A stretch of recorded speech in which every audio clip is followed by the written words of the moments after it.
It's the same height.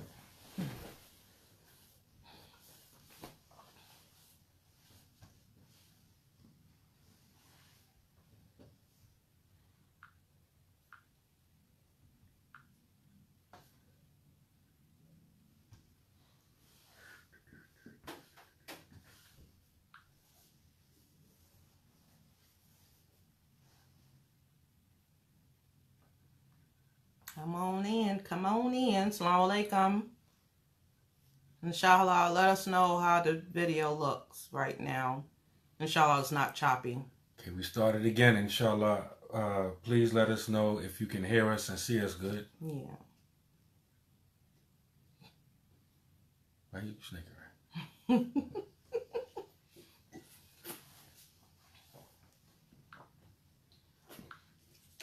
Alhamdulillah. Alhamdulillah, we're back, inshallah. We're going to pick up where we left off at, inshallah. Before we start talking too much, please tell us how the video looks. And tell us how it sounds, inshallah.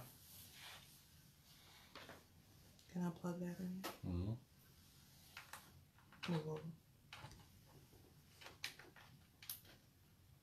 Thank you. Mm-hmm.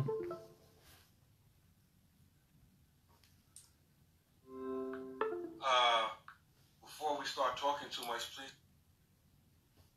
I'm trying to cut my wrinkle off. It's good. Okay, alhamdulillah. Okay, we won't be using that app no more. Allahu Akbar. Alhamdulillah. So, I would like to begin our discussion with a dua. You know, Allah says in the Quran, He quotes in the Quran, Allah subhanahu wa ta'ala, Rabbi Zidni Ilma, which means my Lord, or oh my Lord, increase me in knowledge. And this is the only dua in the Quran where we are taught to ask Allah for more of something, an increase. So I want to begin by saying, Rabbana Zidna Ilma. May Allah increase us in knowledge. Ameen, ameen, ameen. Man, the Prophet sallallahu alaihi wasallam, he taught us, he said, Talabul ilm faridatu ala kulli Muslim, that seeking knowledge is obligatory upon every Muslim. And the knowledge that Allah subhanahu wa ta'ala is referring to is what's called the Fard Ain, or those individually obligatory knowledges. Those knowledges the knowledge which is I'll always summarize it by saying anything that is obligatory or wajib upon you to do, it's likewise obligatory upon you to have knowledge of that thing. And that's what's called the Fard Ain, like the knowledge of Tahara. Or even before that, the knowledge of the meaning of the Shahada or Aqidah, Usuluddin, the foundation of the Deen. The knowledge of purification, the knowledge of the Salat, the knowledge of Zakat, the knowledge of the fast of Ramadan, the knowledge of Hajj, etc. When you get married, the knowledge of marriage, etc., etc., etc. So, the Prophet sallallahu alaihi wasallam said is obligatory, is wajib, it's mandatory for every Muslim to seek that or to have that bare minimum amount of knowledge. It's mandatory. I mean, before I became Muslim, where you get this thing from right here? I got it from you. This thing right here? Mm-hmm. Oh, wow. Anyway. Islam and ignorance is like oil and water. They don't mix. And that's why it's amazing that we have so many Muslims that are ignorant. And I'm not talking about, because nowadays when we talk about knowledge, it almost seems like in a context of someone trying to be a student of knowledge or a scholar. We're not even talking about that. We're talking about the foundations that every Muslim should know. That, you know, we will be questioned about for not knowing. Questioned by Allah subhanahu wa ta'ala for not knowing. Right? It's so many Muslims that are ignorant of these things. When the Prophet sallallahu alaihi wasallam, the first word that was revealed to him was Iqra, read. You know, Surah Alaq, Surah 96. Read in the name of your Lord. So Islam, seeking knowledge, intelligence, learning, were together and inseparable from day one. Alhamdulillah. I see you nodding and stuff. What you got to say? I'm allowing you to talk. You're allowing me. I'm allowing you to, showing you the respect of speaking. Yes. No, but you're not allowing me to do anything. You know what? Now go ahead. Bismillah. Bismillah? Yes. Oh. Well, we're living in a time where seeking knowledge, especially with the deen, is not being prioritized in the way it should be. Everything else go over that. Like if you would do a poll about what it is that Muslims know versus other knowledges that they may have, you may find that their understanding of the deen is so low on the totem pole because they don't strive to know it. And those things that are connected to the dunya give more priority. Like people are trying to figure out how to, you know, hustle in the world, which is nothing wrong with that. You gain all the knowledge to acquire in order for you to do that. But when it comes to your hereafter, it's not so much, you doesn't put it that much importance in that. And so to balance it out, we need both. You need to learn how to navigate in this world. It's only, you know, it's only natural that you do navigate. But at the same time, you have to remember that this life is so short and nothing is promised to you. And even if you are on the journey of trying to learn how to, amass wealth and things like that in a legal manner. I ain't talking about no illegal means. I'm talking about in a legal manner that you may not live to see that. But whatever it is that you learn and apply in your deen, you're going to see it on the other side. You understand? And that's what matters. And so if you are someone of substance, okay, and you're serious about your deen, especially when you are looking for a spouse, or not even just a spouse, just a companion, a friendship. You want somebody that you can, vibe with. It's frustrating for me personally. I cannot be around people that's not trying to, elevate themselves. And I'm not talking about somebody that's like, ooh, they all, no. But someone that's even trying, and they're sincere. I would rather be around those people or marry someone like that than someone that's just worrying about what's the next movie that's coming out or what's the next whatever it is. Nothing about deen. Nothing wrong with that. That's not what we're saying. But mental stimulation. Right, mental stimulation. I need that. And that's the thing that a lot of us are missing, that mental stimulation. And you're just like, That's extremely frustrating. Can you imagine, you being married to someone and you learn something, not just an issue or whatever, but you feel like Allah is taking you to the next level in your knowledge. The first person you want to share it with is your wife or your husband. Right. So you come home and you want to explain or teach or show them, but if the levels is like, you can't even explain it to them because they way down here. You have to explain 20 other things to get them there, and that's extremely frustrating. That is. When you have something you want to share with someone, and no, Habibi, subhanallah, listen, I was in this class today, and I learned such and such and such and such. And she say, alhamdulillah, won't you learn some of them bills? Right. Right? Right. She flip it on you. She can't really relate to what you're saying. So she maybe use one of your financial deficit to deflect away from the fact that she didn't try and learn deen. Exactly. Yo, alhamdulillah, won't you study the trash out? Or you have the opposite, where you have the husband, he don't want to learn from no woman. Right. You know, and that's like, listen, bro, like you.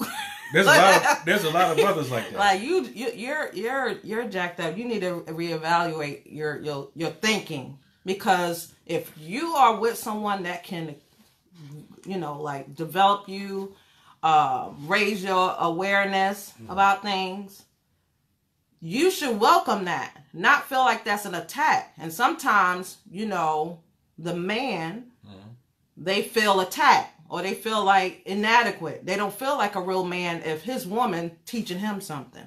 You should be proud and honored that you have someone by the side that's looking out for you like that. Yeah. You know what I mean? That's not down. A lot of brothers, they feel like if a woman, particularly their wife, teach them something, that it makes them less of a man. And that type of thinking, it don't come from no Islamic source. No. Because I guarantee you, especially with our classical scholars, many of their first or early teachers were women. Their mother. It was a female. Yeah, like even a lot of us forget, if you study the biography of Aisha, radiallahu ta'ala anha, may Allah be pleased with her, the wife of the Prophet sallallahu alaihi wasallam, she taught a whole lot of other Sahaba, other companions, as well as a whole crop of the next generation.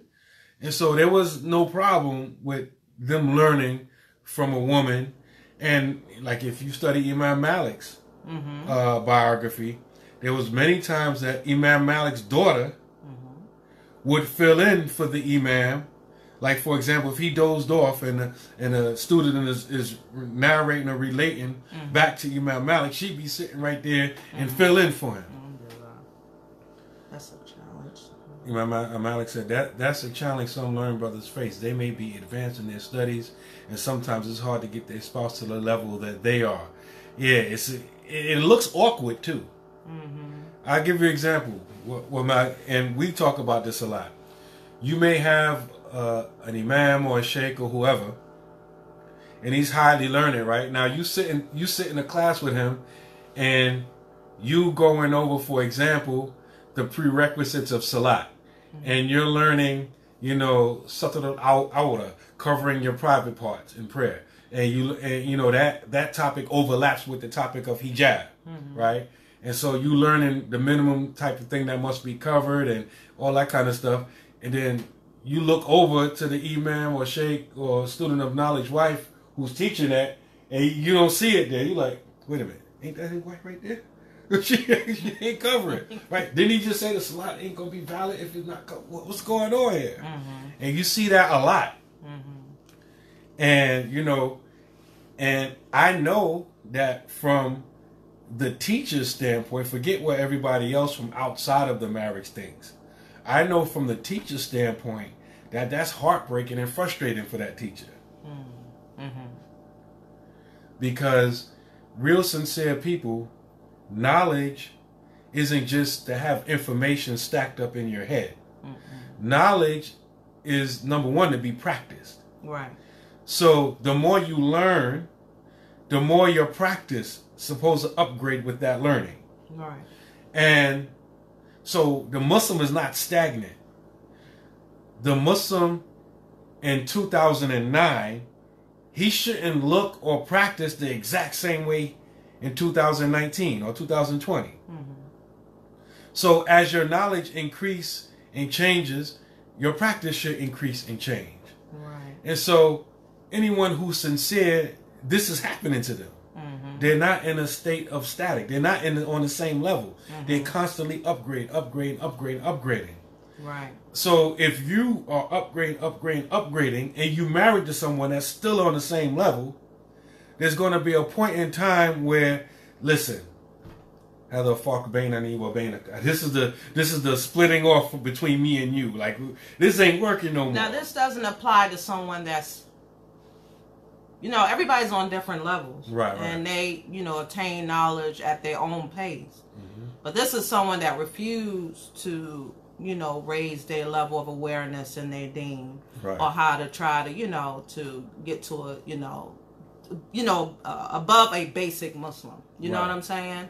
And so if that person is like that, they're not trying to do that, you're gonna fall into issues, and your issues is not gonna be about what they know. It's other things are gonna be brought about. Some dunya stuff, like you were saying. Yeah. That, you know, that's really like minor issues. I'm trying to, you know, I'm trying to, you know, elevate you. I want you to elevate me, and you elevate me as well. You know, vice versa, so that we can be on the same page. Because you can be at a level where y'all don't even have to communicate.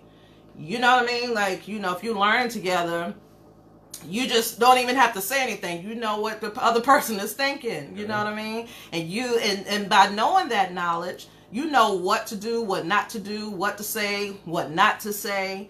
You know, those things will help you and help sustain the marriage, because, you know, it gets rough at times. And if you're not able to communicate, you know, if you're like a man, your first thing is, well, you can't work it out. Well, I'm just going to give you a talaq. I'm going to divorce you. That's not, you know, that's not smart. And there's something lacking in you on the proper steps before you even get there. There are steps before you even get there, if you care about that person. Wa alaikum salam. Wa alaikum assalam to barakatuh. So people's reactions and how they do things is based on what they know and what they don't know. Because if they don't know, they're going to act a certain way. They're going to react a certain way. But if you know, then it's easy for you to navigate through certain situations. There's certain situations where it's just a deal breaker. Like, no, this is not happening. We can't go further. But if you are, you know, honest with yourself, and just like brothers and, you know, and sisters, males and females, we on different levels. You may be married to a sister that knows more than you. She can retain, you know, a lot more information than you. Don't look at that as a bad thing. Just say, wow, you know, may Allah bless me, you know, Allah bless me with someone that's like that. You know, may I be like her, you know what I'm saying? Or vice versa. Don't look at it as a challenge, or look at it as, you know, like me, you know, me versus her, or her versus, you know, him. And it shouldn't be that way. A lot of people come into marriage with that mindset, even if you take off the table the discussion of knowledge. In their mindset, male and female, me versus you. That's wrong from the gate. You setting yourself up. See, there's a lot of jahiliyyah that we have to leave out. We have to get rid of.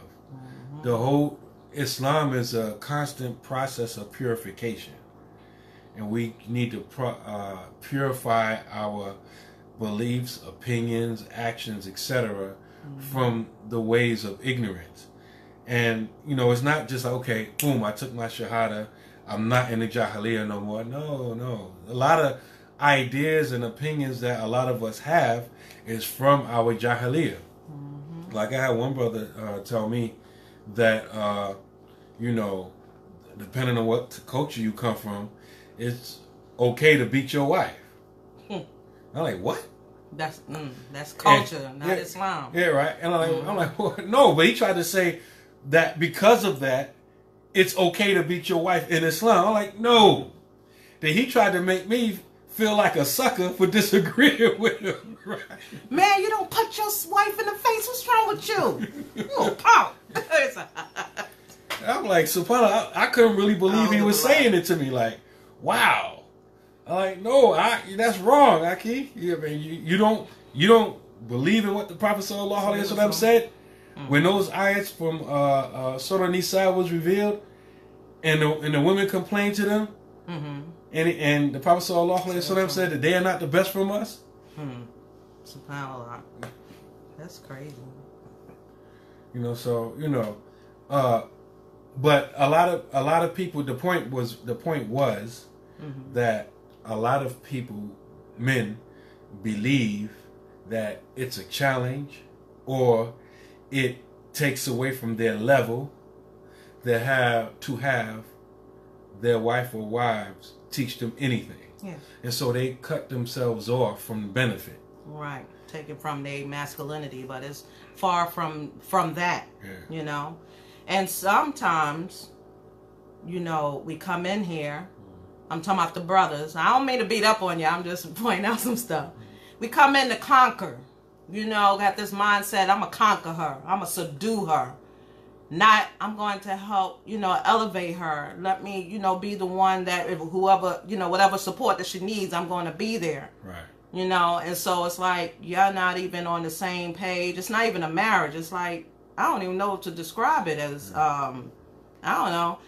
And so, and you wonder why your marriage look the way it is, you know, and that right there is like, it's a turn off. Like, I couldn't be with someone like that.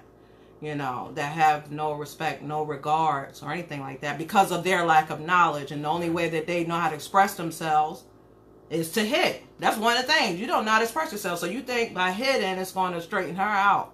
Yeah. No, that just shows a lack of, you know, on your part, lack of knowledge. It exposes their insecurities. Right. Because, you know, a lot of your sisters got strong tongues or sharp tongues. Yeah, we do.